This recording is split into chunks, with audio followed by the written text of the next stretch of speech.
structure damage is going to be a big problem. Moderate to heavy snow will continue, especially near where that freezing rain's falling. So if you're back over in Amarillo or Oklahoma City, definitely be ready for some heavier snowfall during the morning hours on Saturday. Throughout the day on Saturday, this imaginary boundary will basically be sitting here just beneath this high pressure system, and we are going to continue to have a lot of moisture coming out of the Gulf and the Pacific, and that's going to fuel a very intense winter storm throughout the daytime on Saturday. I do want to point out that for Saturday and Sunday, it's a lot harder to give you an idea of what's going to be happening. So this is an approximate overview of what's going to probably be happening on Saturday, which means that we're going to have freezing rain from West Texas all the way back over towards South Carolina, with heavy freezing rain likely smack dab in the middle of that, and then light to moderate snowfall all across the Central Plains back into Tennessee, including Nashville and perhaps even southern Kentucky. And then on Sunday morning, this winter storm continues to track to the east, bringing ice and as well as snow to areas in the mid-Atlantic, as this will likely be a cold air damming event, and that'll continue across the Carolinas and Georgia. And obviously, if we have any ice in Georgia, that is going to be a disaster near Atlanta. So that is definitely not a good sign right now. Snow will continue across Maryland, West Virginia, and then all the way back through Kansas Sunday afternoon and evening.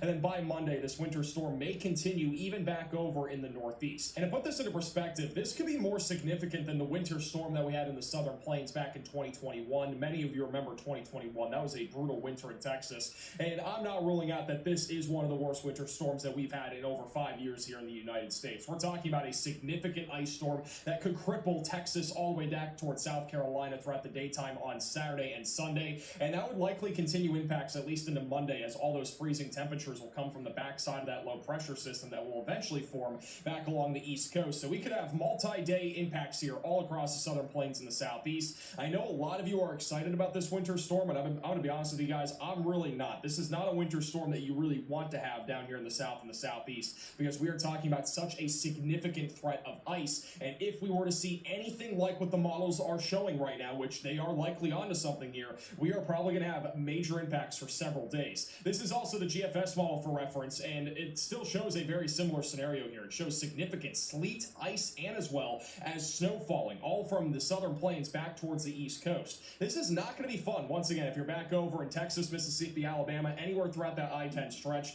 as this could be, again, a very crippling ice storm that does end up happening. So please make sure that you're subscribed to the channel and definitely start to make preparations now. You should not be waiting until Thursday or Friday to see what it's actually going to be. I would at least get the basics done. If you have a generator, get that ready to go. If you have batteries, or if you don't have batteries, make sure to get those as well. Have flashlights ready to go. Get all your devices charged up, even ones that might have been in the drawer for the last 5 years. And there is a real-world possibility here that we could have widespread power outages from Texas all the way through Georgia and South Carolina for several days if any of these scenarios were to pan out. Now, in just a moment, I will show you how much snow and ice could fall, and I'm talking about exact numbers that could come out of this winter storm. But before we do that, I do want to show you the probabilities of how much snow we could see, beginning with at least 1 inch of snowfall, and those probabilities are very high, well up over 90%, essentially from New Mexico through Oklahoma. Almost the entire state of Oklahoma and Kansas will at least see 1 inch of snow out of this winter storm. That also includes Virginia Beach back in northern North Carolina.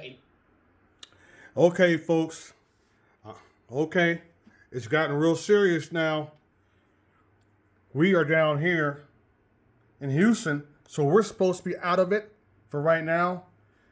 As they say, as the gentleman said, this reminds him of how it began in 2021 when the whole state of Texas got frozen in the historical ice freeze. And this is what this is looking like. So I am now getting prepared.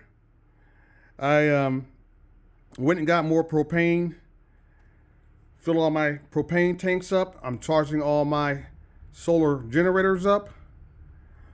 And I'm getting ready for a possible shutdown. If the grid goes down in Texas again, I'm getting ready for that. Not like last time in 2021. So you better be getting prepared. If you're in the southern states, this whole area right here, you better be getting prepared. Texas is the only state that has an independent grid. We are the only state in the whole United States that has an independent power grid. We cannot get power from anybody else. We went through this in 2021. And right now, the storm is up here